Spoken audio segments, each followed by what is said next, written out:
Salut à tous, alors c'est Frédéric Delavier. Alors je voulais faire cette petite vidéo, je voulais faire cette vidéo sur l'Allemagne, sur l'Europe un peu, moi, en essayant de parler un peu de l'Allemagne, un peu de l'Europe centrale, et des rapports des pays entre eux, et puis un peu de la psychologie des peuples. Parce qu'en cette période de crise économique, euh, d'Europe, où tout le monde se pose la question est-ce qu'on reste dans l'Europe, il y a une crise générale. Donc c'est intéressant de connaître la mentalité des peuples. Alors, moi je ne suis pas un spécialiste en histoire, les noms des rois, tout ça, c'est pas un truc qui m'a intéressé, hein. Par contre, la psychologie des peuples, ça m'a tout le temps intéressé de comprendre comment fonctionnaient les gens.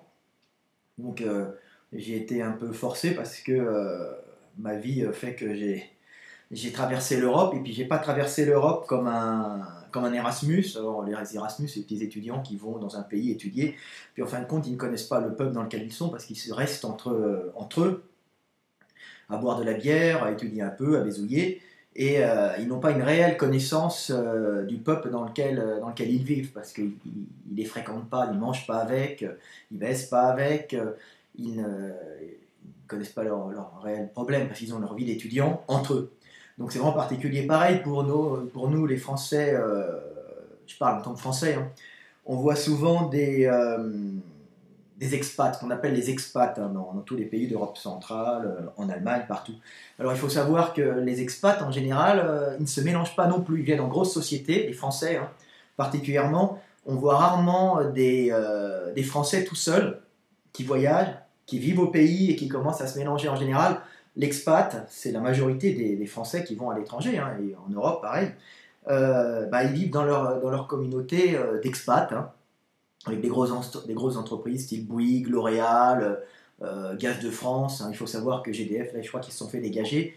C'était eux qui géraient dans toute l'Europe centrale, hein, Gaz de France, c'est ça, EDF Gaz de France, qui gérait tout le gaz russe, parce que les Russes, ils laissaient gérer aux Français. Et puis là, vu la crise de la Syrie, de la Syrie et puis avant de la Libye, ils leur ont dégagé le gaz, visiblement. Et c'est plus eux qui distribuent, je crois. Il y a donc eu un changement, et puis de vengeance entre eux.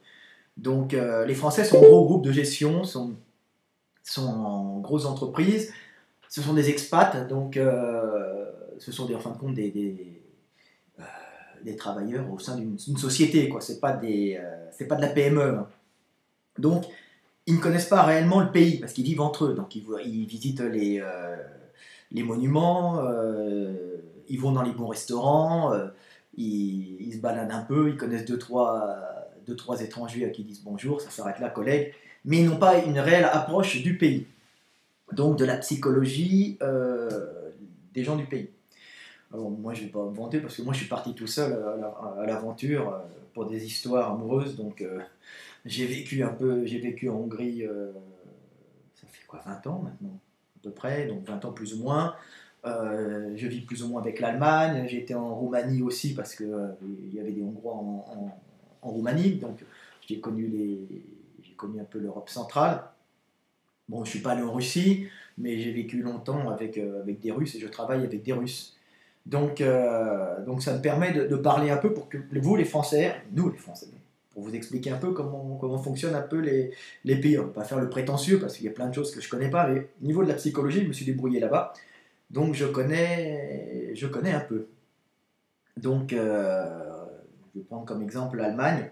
Alors déjà, c'est pourquoi l'Allemagne est numéro un en Europe, numéro 1 économique actuellement, hein. Alors ça vient avec la grande Europe, hein. L'Europe est faite par tout le monde, mais eux se sont très très très très bien débrouillés économiquement parce qu'ils ont pu faire leur extension à l'Est, hein, ce qu'Hitler avait raté, parce qu'il a voulu le faire par la force, hein, mais bon, ils avaient été écrasés, il avait été théorie débile. Mais bon, là les Allemands l'ont fait. Alors ils l'ont fait d'autant plus facilement qu'au niveau historique, les Allemands sont déjà dans toute l'Europe, hein. Donc, il faut savoir que les Allemands envoyaient des groupes entiers d'Allemands dans les pays et qui travaillaient là-bas. Alors, ça formait surtout des ingénieurs, les trucs. Alors, il faut voir les villes d'Europe centrale, même jusqu'en Ukraine, jusqu'en Roumanie, hein, jusqu'en Transylvanie, euh, même en Hongrie, hein. Les villes n'ont pas du tout la structure des villes françaises, parce que la France est un grand État centralisé avec que des Français. Hein, on avait des Français, bon, des gens qui venaient en France, mais il y avait une espèce de mélange. C'est un pays de caste, hein, ce qui n'est pas du tout l'Allemagne. Donc l'Allemagne envoyait plein d'Allemands partout. C'est pour ça que les villes ont des formes de camembert, vous voyez, en Europe centrale, pas en Allemagne, hein, en Europe centrale. Donc c'est pour ça qu'on dit qu'il y a des ghettos. Hein. Il y a le quartier juif, il y a le quartier allemand, il y a le quartier roumain, par exemple, on est de Roumanie, par exemple, il y a des communautés, alors chacun a ses artisans. Alors les Allemands, par exemple, ont les ingénieurs, gèrent ça, c'est des ingénieurs en général, les Allemands. Alors, par exemple, en Hongrie, vous avez des villes qui sont fractionnées, hein, des villages, des petites villes, des villages. Alors, il y a le quartier allemand, il y a le quartier roumain, il y a le quartier hongrois, il y a le quartier slovaque. Hein, les gens se mélangent quand même. Les Allemands ne se mélangeaient pas trop. Hein. Et tout ça vivait bien. Quoi. Donc, c'est très particulier. Donc, les Allemands ont déjà des connexions un peu partout, mais les Allemands vivent entre eux. Hein, les Allemands ne se mélangent pas. Donc, avec cette Europe, hein, comme on va en venir à l'Europe, ce qu'ils ont fait, c'est que sur les anciens pays qui avaient été pris par la Russie, hein, qui repartaient assez mal, donc il y avait tout à reconstruire parce que le système économique communiste, ça a des avantages, mais quand ils ont laissé tomber, les entreprises ne valaient rien. Ça coûtait 3 francs 6 sous, et puis qui c'est les premiers à s'être introduits dans tous ces pays d'Europe centrale, hein, donc ça veut dire Slovaquie, Tchéquie, Pologne, un peu, qu'est-ce qu'il y a encore Hongrie, Roumanie, un peu, mais moyen, parce qu'il y avait quand même une influence française qui était là, hein, depuis la langue est très proche en plus. Donc ils ont racheté toutes les entreprises, hein, ils sont venus, ils ont racheté des entreprises, ils ont un système très très particulier, ils ont tout rénové, ça veut dire qu'ils ont rénové avec du matériel allemand, ça veut dire que les PME font l'ingénierie, c'est-à-dire font la conception et la rénovation, c'est-à-dire qu'il y a beaucoup de PME en Allemagne qui sont spécialisés dans la fabrication des machines. On dit que c'est la boîte à outils du monde. C'est eux qui fabriquent les usines, hein, du monde. Hein. Alors les Chinois le font aussi maintenant. Hein. Mais dès qu'on veut une machine à haute technologie, une presse, un truc, une presse rotative, c'est les Allemands qui fabriquent. Hein. Les machines en peu de quantité. Il faut savoir que les Allemands, dans tous leurs petits pays, leurs petits landers, ils ont plein de PME familiales. Mais je reviendrai à ce que c'est familial par rapport à familial en France. Hein. Des éléments exogènes à la famille peuvent très bien rentrer, c'est pas un système de caste. Donc ils ont plein de petites PME qui font de l'ingénierie. Et alors à ce moment-là, ils sont partis, ils ont racheté toutes les usines. Alors les grosses boîtes, style Mercedes, tout ça, ont racheté aussi. Hein. Alors ils ont racheté des équipementiers automobiles, tout ça, ils sont actionnaires. Ils ont racheté toutes les usines, ils ont modernisé, et ils ont laissé les directeurs en place des pays, et ils ont laissé ils emploient les gens là-bas pour la production. Hein. Pas la création, la production. C'est-à-dire que tout est produit en beaucoup de leur... comment dire, de leur production. Une bonne partie de leur production en quantité je parle, est produit en Europe centrale, par exemple. Alors, Mercedes produit ses voitures, par exemple, à Kecskemét, une des plus grandes usines, c'est ouvert là. Audi, je crois que c'est en Slovaquie. Donc, il y a eu un énorme Skoda aussi, c'est Slovaquie ou je me souviens plus, bon, c'est au-dessus. Quoi. Donc, ils ont racheté tout ça, ils produisent, et puis ils payent pas cher les gens là-bas. Les petites mains, sont pas tellement payées, hein, c'est à bas prix. Donc, ils font des gros bénéfices à la production. Mais toute l'ingénierie, c'est en Allemagne, avec plein de PME qui fonctionnent bien. Et, chose intelligente qu'ont fait les Allemands, pour rester à top niveau, donc ils ont récupéré toutes les usines, c'est que leur système d'imposition n'est pas du tout le même par rapport à la France, où la France, je crois que c'est le pays le plus imposé d'Europe actuellement. Donc imposé d'Europe, c'est terrible, surtout qu'on n'a pas d'économie au black, et nous les Français comme les Italiens, je crois que l'Italie est normalement au-dessus, et normalement la plus imposée, mais l'Italie a une énorme économie au black. Alors plus dans le sud que dans le nord, on va dire, mais il y a quand même, le sud est pauvre de toute façon, mais il y a quand même une énorme économie au black en Italie qui est censé être le pays le plus imposé d'Europe. Et en vérité, c'est la France, si vous voulez. Donc, j'ai expliqué pourquoi c'est la France le pays le plus imposé. Après, en comparaison. Donc l'Allemagne par rapport à la France, pourquoi elle est première? Parce qu'ils produisent, Mais les entreprises allemandes, les grosses entreprises style Mercedes, toutes ces grosses boîtes qui produisent à l'étranger, ramènent une partie des bénéfices en Allemagne pour participer à l'impôt collectif.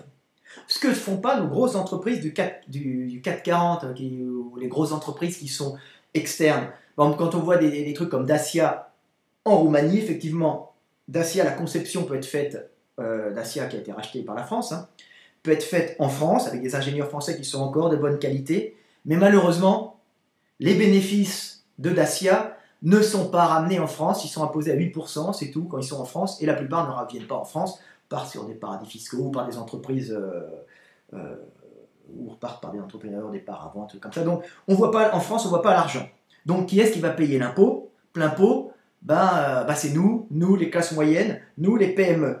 Donc, ça nous grève d'un coup, et moins de... on ne peut pas générer,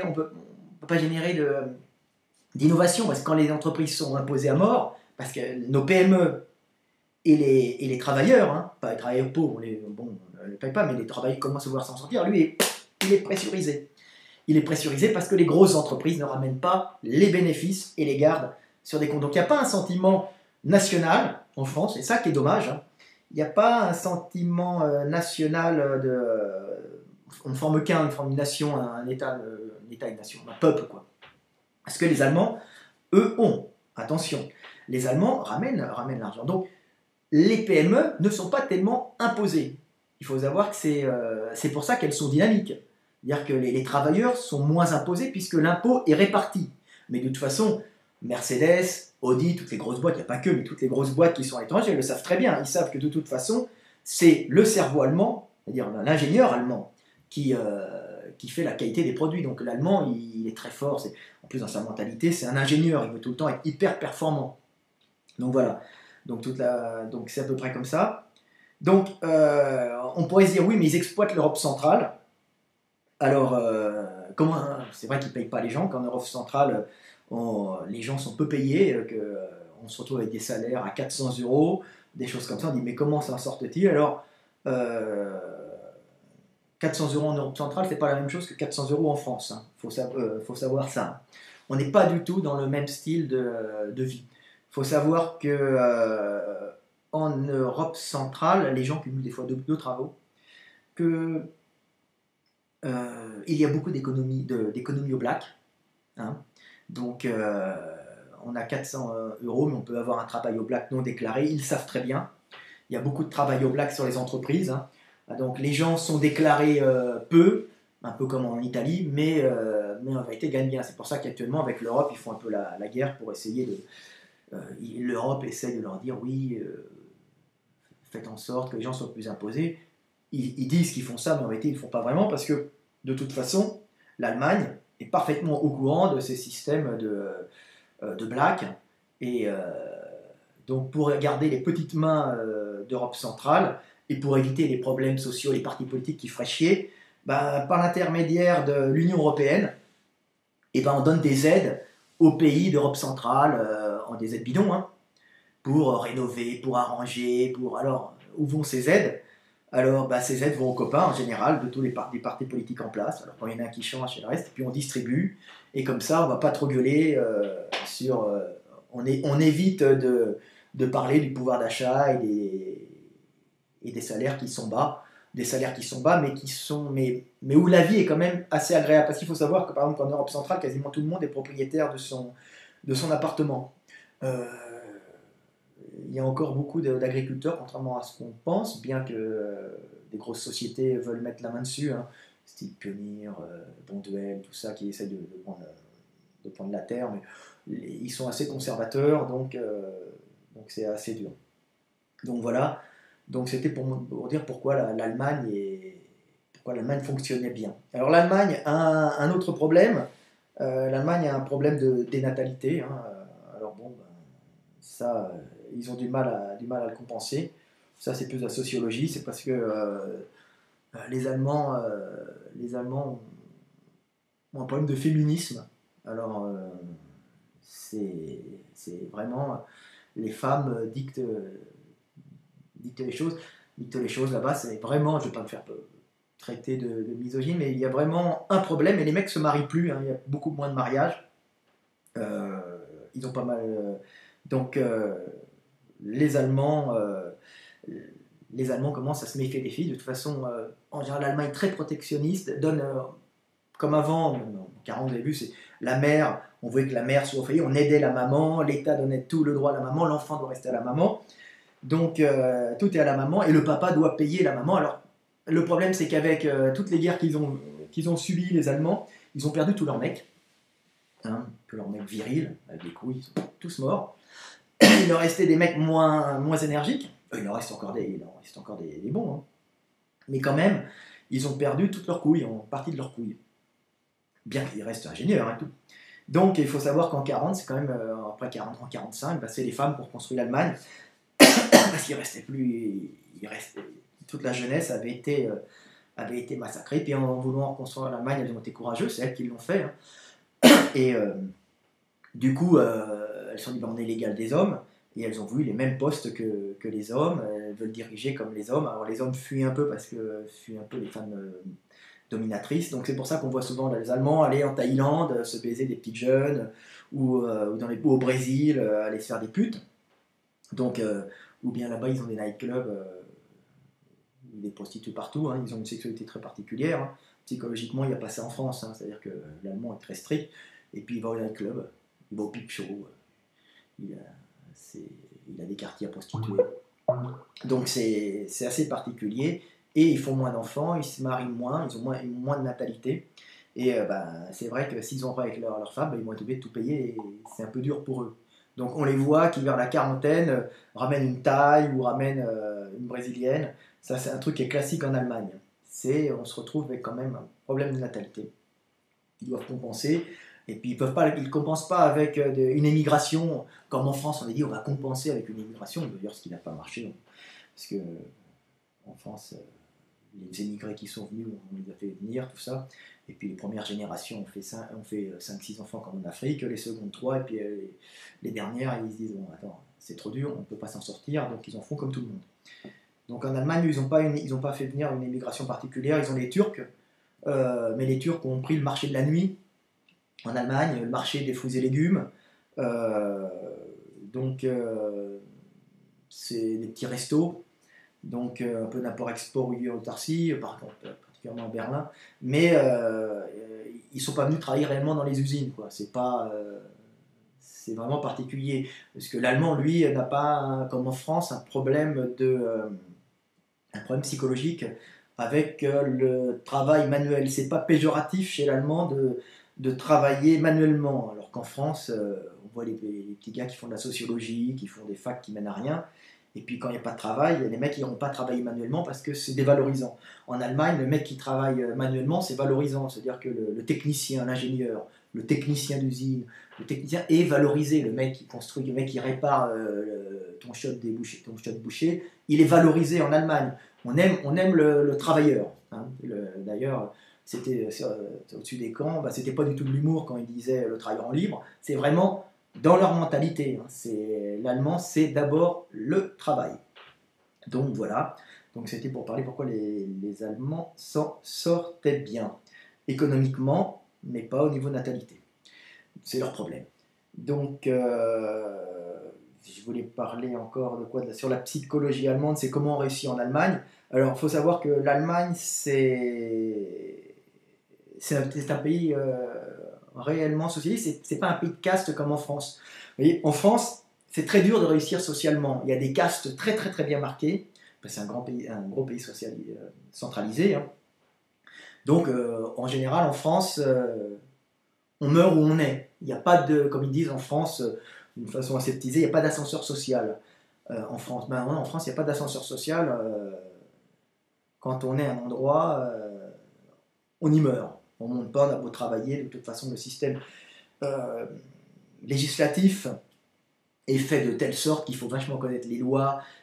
Si on veut monter une entreprise, c'est une catastrophe. Même si on a une bonne idée, il faut s'entourer d'avocats, il faut s'entourer de juristes, et ça en général, qui est-ce qui détient les avocats et les juristes? C'est les familles bourgeoises et les familles de l'oligarchie qui, eux, ont dans leur relation dès le départ des avocats, des juristes. Donc quand on part d'en bas en France, c'est très dur de monter. Alors qu'en Allemagne, l'Allemagne est un véritable pays où ce qui compte, c'est le travail et la valeur de l'individu. C'est vraiment c'est un pays, ils sont socialistes et nationalistes. Ça veut dire que ce qui compte, c'est la valeur de l'individu, mais au sein de la race. Ils ont beau dire qu'ils ne sont pas racistes, c'est qualité allemande. Hein, tout le temps, c'est fier, ils sont très nationalistes, conservateurs sous leurs allures hippie, babacool, grund, tout ce que vous voulez. Ils sont hyper conservateurs, ils sont socialistes et nationalistes de toute façon. Ils le resteront, c'est dans la mentalité comme le russe est communautaire. En groupe de potes, le russe. Hein. Donc l'allemand on progresse quand on est bon, on monte doucement. Hein. Il n'y a pas de héros jeunes en Allemagne, comme on pourrait voir quand on voit dans les feuilletons français. Vous voyez, dans les feuilletons français, tu as tout le temps le petit jeune, le jeune flic, le jeune mec qui monte sa boîte, le jeune héros, gominé, les yeux bleus, le beau garçon qui réussit. Alors, on a vu, mais en Allemagne, non. En Allemagne, le héros, il est vieux, ridé, il a fait ses preuves, c'est excessif, mais je prends d'Eric. Imaginez en France, en France, on avait, comme il s'appelle, l'inspecteur, le vieux, là, avec sa pipe, mais c'est exceptionnel. Mais bon, en Allemagne, on a d'Eric. Eric, c'est le vieux dans la bande à Munich, et inspecteur, et puis c'est la star, puis c'est tout le temps comme ça. Donc en Allemagne, on monte au mérite. Et alors, ce qui est particulier en Allemagne, c'est que si vous êtes bon dans une entreprise, vous rentrez dans une entreprise, une petite entreprise, je caricature toujours un peu, mais il y a vraiment beaucoup de vrai là-dedans, c'est qu'on peut monter au sein de l'entreprise et qui sait un jour prendre la tête de l'entreprise. Vous voyez, ça veut dire qu'on arrive ouvrier, on pourra finir ingénieur. On arrive bon ingénieur, vous voyez, le patron pourra vous inviter à la table à la table chez lui pour vous présenter sa famille, pour essayer pour vous présenter sa fille, pour que vous baisiez sa fille et que l'énergie reste dans la famille. C'est vraiment le travail et la valeur principale. On admire le travailleur, on admire le grand technicien, on admire le mec qui a fait ses preuves. Ça, c'est l'Allemagne. La France, non. La France, on donne les postes aux fils de. Vous voyez, par exemple, vous allez au Sénat, comment ça s'appelle, à l'Assemblée nationale, vous avez encore des mecs qui ont des noms de généraux de Napoléon ou des particules devant. On monte, ah mais lui il a réussi, c'est l'exception. En Allemagne, les mecs montent au mérite. Donc c'est un système qui est vraiment complètement différent, mais au mérite au sein de la race. Il n'y a pas tellement d'éléments exogènes qui viennent s'intégrer. Donc c'est très particulier. Ça va jusque dans leurs contes. Hein. Vous comparez les contes de Grimm aux contes de Perrault, parce que encore plus intéressant qu'apprendre l'histoire, c'est voir l'inconscient collectif des gens, les contes. Hein. Donc contes de Grimm, contes de Perrault. Les contes de Grimm, c'est allemand. Alors bon, je ne parle pas des contes de Grimm hollywoodiens, débiles, avec des vampires, des grandes dents. Non, je parle vraiment des contes de Grimm. Par exemple, vous avez le petit tailleur. Je prends tout le temps en exemple l'histoire du petit tailleur qu'on ne pourrait pas voir en France. Le petit tailleur, c'est le petit tailleur qui un jour écrase 7 mouches d'un coup dans son échoppe qui l'emmerdait à côté de sa tartine. Il se fait une petite ceinture avec 7 d'un coup, part dans la rue, il met sa ceinture, tout le monde a peur de lui. Oh, mais qu'est-ce que c'est, il a dû écraser 7 soldats ou 7 géants. Et il y a justement des géants qui emmerdent le royaume d'à côté. L'Allemagne, c'est des villes. Hein.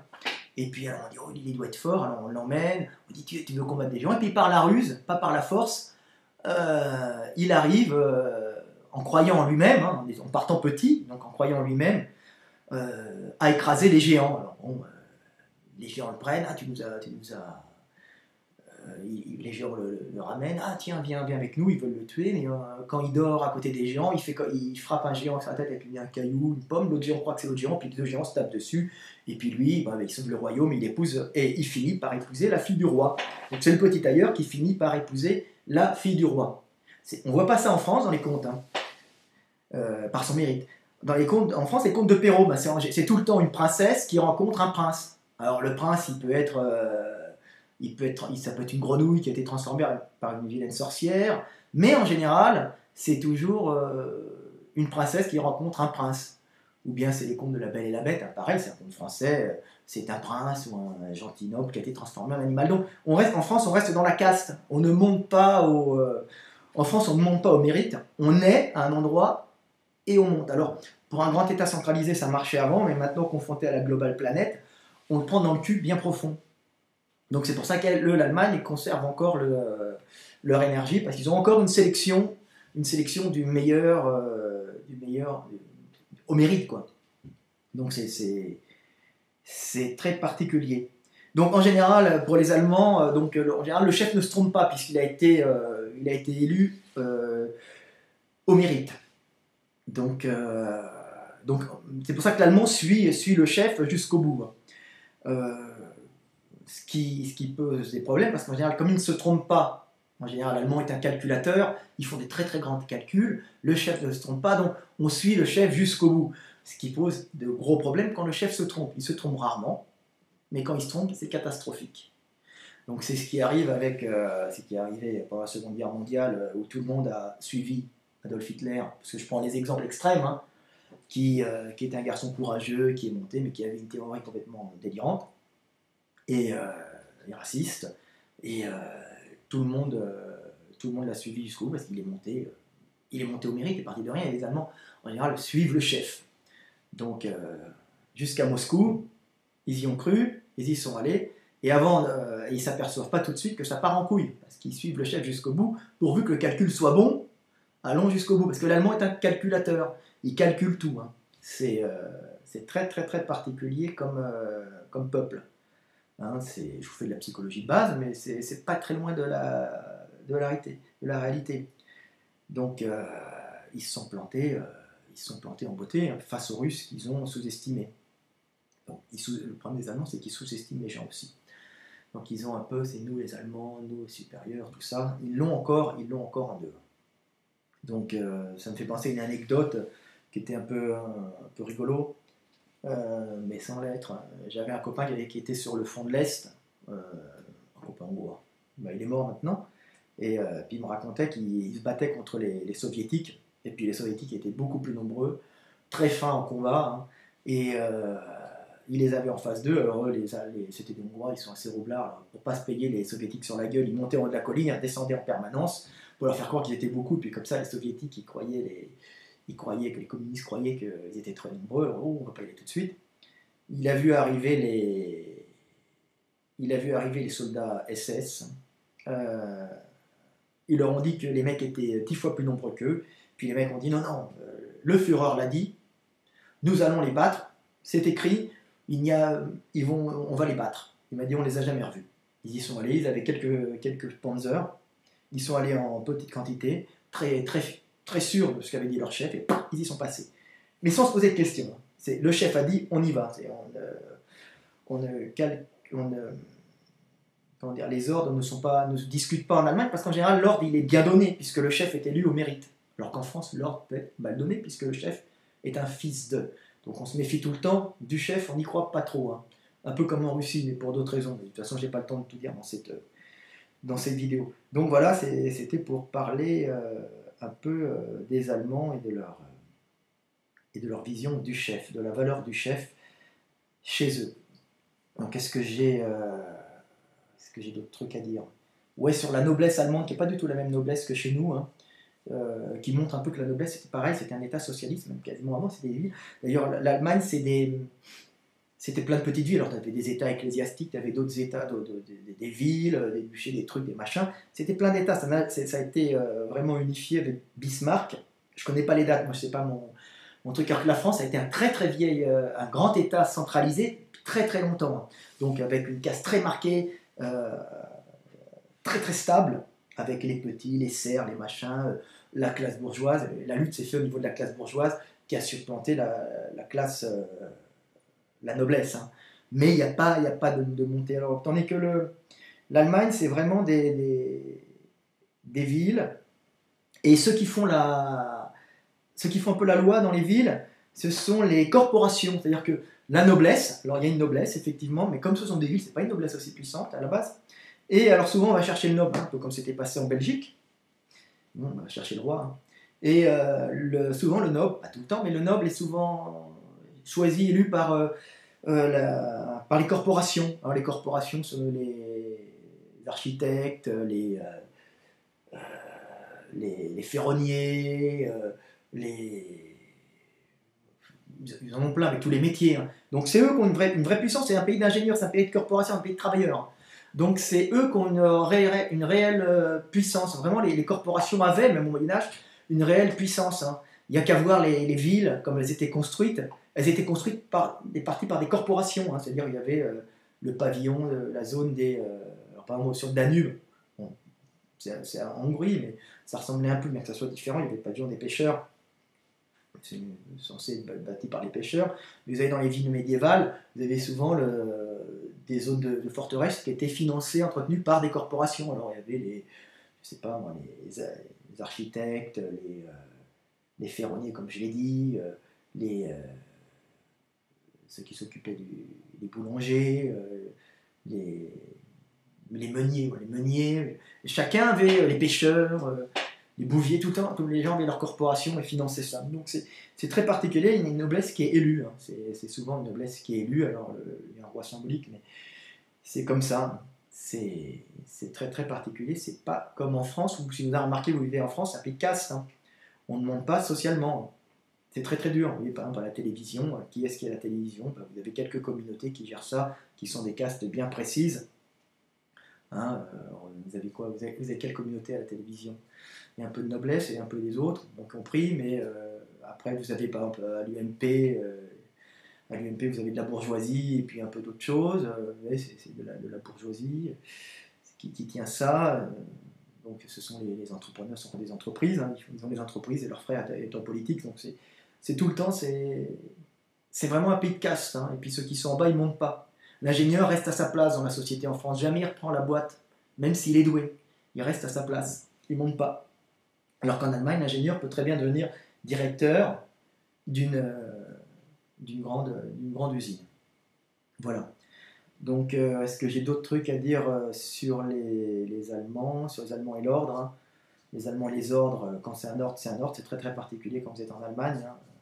On traverse au feu rouge hein, déjà. Feu vert, on ne traverse pas comme en France. On attend. Hein. Très très particulier. Ne vous avisez pas à faire ça. Vous allez tout de suite regarder. Traverser vraiment quand le petit bonhomme est vert. Hein. Ça, c'est vraiment des petits trucs, mais les Allemands sont comme ça. Vous traversez, à part Berlin, vous traversez les villes allemandes, le soir, il n'y a plus personne. Donc, il faut savoir que les Allemands sont très, très organisés, très, très régularisés. On se lève à telle heure, on travaille à telle heure, après, on va au sport à telle heure, ou en association à telle heure. On regarde la télé à telle heure, on se couche à telle heure, et on fait la fête à telle heure, tous ensemble, au bal ou ailleurs. Vous voyez ? Donc c'est très très très particulier. Donc c'est vraiment très différent. Je prends un exemple, il n'y a pas une bourgeoisie très marquée. Alors on dira oui, à Munich, il y a une bourgeoisie marquée, parce que c'est vrai que toute l'Allemagne n'est pas pareille. Il y a l'Allemagne du Nord, l'Allemagne du Sud, l'Allemagne de l'Ouest, avec des mentalités vraiment différentes, mais comme en France, mais ça forme quand même un peu. C'est vrai qu'il y a assez de différences entre l'Allemagne du Nord et l'Allemagne du Sud, mais il reste quand même socialiste en mentalité. Hein. Je ne parle pas du parti politique, c'est en mentalité. Par exemple, vous avez, je parle de ce que je connais, le théâtre. Alors, aller au théâtre, à l'opéra. Alors, en France, l'opéra, par exemple, c'est l'opéra, c'est la bourgeoisie qui va à l'opéra. C'est oh, très cher, on se montre à l'opéra, on parle à l'opéra, une grosse société finance un peu l'opéra pour faire bien. C'est une façon de montrer qu'on appartient à un rang social. On va à l'opéra, il faut se payer la place, autrement on est en haut, on appartient à un rang social.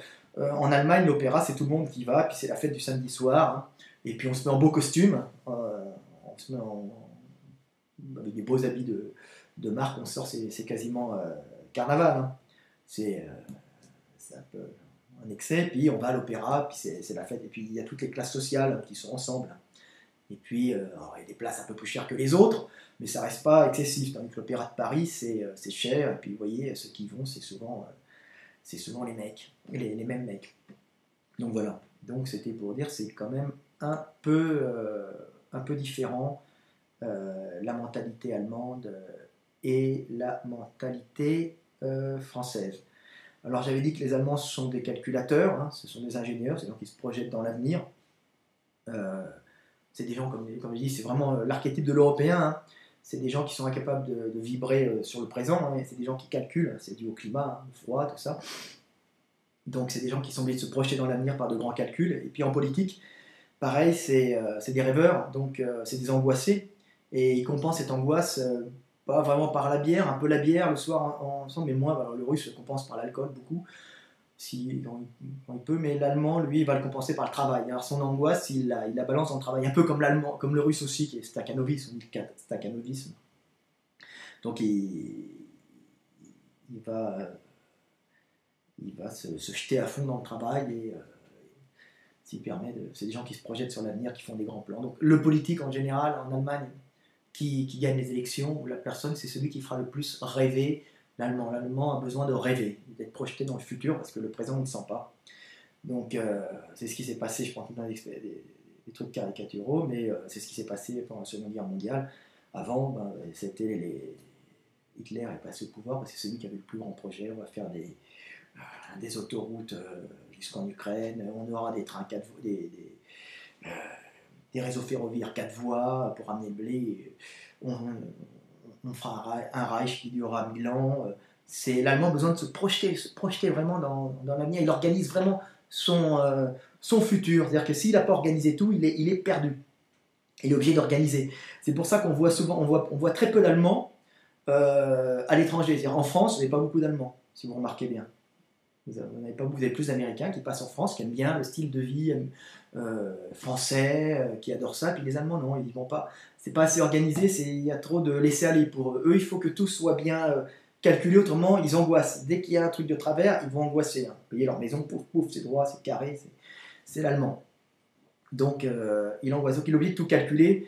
Et je me souviens de la mère de mon fils qui était assis sur le lit et puis je la voyais qui écrivait des trucs sur son carnet. Alors moi, en tant que français, hein, je suis quand même un peu français, bien que j'ai beaucoup vécu à l'étranger, tout seul. J'ai dit, ah mais tu prévois ce que tu as à faire pour la semaine prochaine? Non, non, elle prévoyait ce qu'elle allait à faire dans 6 mois, dans 6, 7 mois, 8 mois l'été. Elle était en train de faire son emploi du temps quand elle sera à Munich l'été. Donc elle prévoyait, alors c'était manucure à 8h, coiffeur à 7 heures, et après aller le voir pour répéter à l'opéra, machin. Donc j'étais là, je dis, c'est un truc qu'un français ferait pas. Mais un français, je dis pas un russe. Un russe c'est pire, bien que ce soit des bons joueurs d'échecs. Donc voilà, donc l'allemand est un calculateur. D'ailleurs, ça se retrouve dans ses inventions, ce sont des très bons fabricants de berlines, des très bons fabricants d'auto. C'est des gens qui font énormément de calculs avant d'expérimenter. C'est-à-dire qu'ils calculent pendant des heures, et puis c'est vraiment celui qui fera la plus haute technologie. Donc, vous voyez, leur voiture, vous regardez leurs Audi, elles ont toute la technologie, et puis on en rajoute. Ça en devient même trop compliqué à la fin. Vous voyez, il est obligé de calculer, il calcule, après, il fabrique. Il teste pas trop, il va tester à la fin, mais d'abord il calcule tout. La mentalité du russe, c'est, je prends un exemple parce que c'est aussi des gens de l'hiver qui calculent, mais eux, le russe, il calcule un peu, il essaie, boum, ça marche pas. Il recalcule, il a dit oh ça marche pas là, il a fait un essai, il recalcule, il réessaye, boum, alors l'essai ça marche pas, Popov il s'est tué avec le prototype, donc il en fait plusieurs comme ça jusqu'au moment où ça marche. Donc le russe, c'est un expérimentateur, un peu calculateur, et l'allemand, pour ses créations, c'est un calculateur. Hein, c'est-à-dire qu'il n'a pas beaucoup de pertes, il calcule pendant des heures en groupe. Ils sont très très particuliers, pas du tout comme les Français. Donc voilà, qu'est-ce que j'ai encore à dire sur l'allemand? Voilà, c'est à peu près tout. Sur la corruption, j'en ai parlé. Hein. Voilà. J'aurai sûrement d'autres trucs à rajouter. Je vous parlerai un peu des Russes après, une autre fois, ou du problème français typique. Et voilà. Bon, c'était Fred Delavier. J'espère que vous aimez bien cette vidéo. C'était pour vous parler un peu de la psychologie des peuples. Alors, les peuples d'Europe centrale. Après, je vous parlerai des Hongrois, si vous voulez. Puis je vous parlerai des Russes parce que j'ai vécu avec. Salut! Je peux me tromper toujours, mais comme j'ai testé pendant des années, je peux parler de ce que je connais. Salut! À bientôt!